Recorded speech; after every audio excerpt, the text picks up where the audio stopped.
শেয়ারবাজার নিয়ন্ত্রক সংস্থা বাংলাদেশ সিকিউরিটিজ অ্যান্ড এক্সচেঞ্জ কমিশনের চেয়ারম্যান খন্দকার রাশেদ মাকসুদের নেতৃত্বাধীন কমিশনে পদত্যাগের দাবিতে কর্মবিরতি পালন করছেন কর্মকর্তা কর্মচারীরা।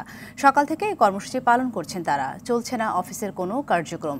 এছাড়া সকাল থেকে এখন পর্যন্ত চেয়ারম্যান বা কমিশনার কেউই অফিসে আসেননি। পরিস্থিতি নিয়ন্ত্রণে বিএসইসি কার্যালয়ের ভেতরে আইন শৃঙ্খলা রক্ষাকারী বাহিনীর সদস্যরা অবস্থান করছেন। এর আগে বুধবার এক জরুরি সংবাদ সম্মেলনে কর্মবিরতি পালনের ঘোষণা দেয় বিএসইসি অফিসার্স ওয়েলফেয়ার অ্যাসোসিয়েশন।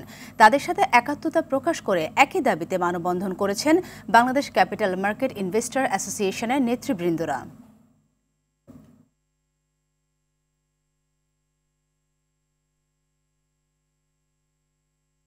সেনাবাহিনীর পাহারায় যদি একজন লোককে তার অফিস স্টাফরা যদি ধাওয়া দিয়ে বের করে দেয় যে তাকে চায় না, সেখানে এই লোকটা কেন থাকবে? আসলে উনি এই চেয়ারের যোগ্য না। আমরা চাই যে এই চেয়ারে একটা যোগ্য লোক দেখ, যেন পুঁজিবাজার এবং বিনিয়োগকারীদের আস্থা ফিরে আসে।